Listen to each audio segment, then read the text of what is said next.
These legacy interiors are pretty nice, but here's a nice little trick you can do to make it even nicer. As you can see, I've got two nice pedals on there and one stock pedal. These are the pedals that come on a regular Spec B, and these are really easy to install. Literally, you pull the rubber off, flip the Spec B pedal on, and it just goes on over the actual pedal itself. This one, on the other hand, is a little bit harder, and that's what I'm going to dig into today. So if you want to do this upgrade, there's two things you can do. You can find somebody parting out a USDM Spec B, or you can go online to one of the Japanese websites and find the pedal assembly.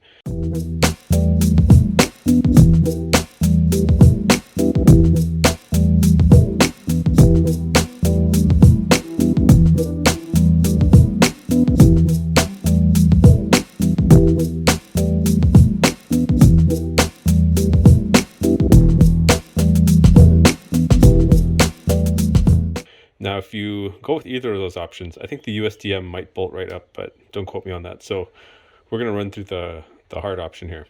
With the Japanese assemblies, these pedal assemblies don't bolt right up to our cars. So what you need to do is you need to go behind the pedal here like this, and the pedal is going to be sitting like that. There's going to be a pin holding the pedal in through this little hole here. So what you need to do, I've already done it, is take a punch.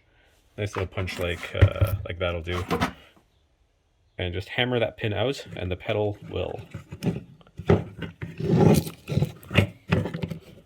one sec here, come apart just like that. So then what we're going to do is we're going to take the assembly off of our car, punch that pin out again, take off the stock pedal, and then put this one on and bolt everything back in. So this is going to be a pretty quick video, I think. I'll just go ahead and go through the process. So here we are under the footwell here. And if you take a look in there, you can see one bolt right here. And one bolt is going to be up there somewhere.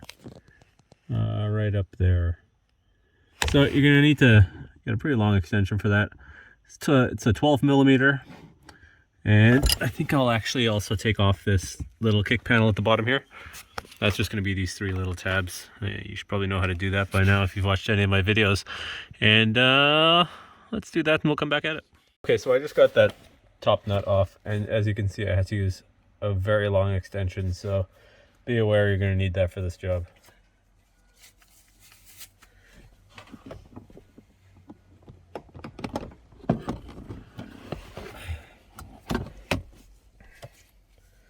Alright, so I just took the assembly out. You need to make sure you unclip the harness that goes in there. It's just a side clip thing, just squeeze it and pull. And then with the two bolts out, you can take the whole thing out. So if we take a look at the back of this, you can see that little pin I was talking about that's holding the pedal on. We're going to head over to the bench, punch that out, put the new one on, and then get everything rigged back up. So like I said before, that little pin, we're going to use a punch. I'd say probably a 4 millimeter will do it. And knock that right out.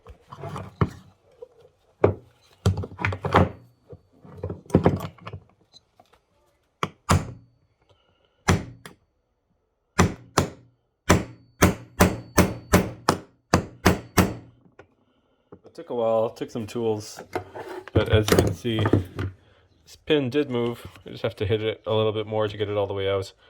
And then I'm going to replace the pedal.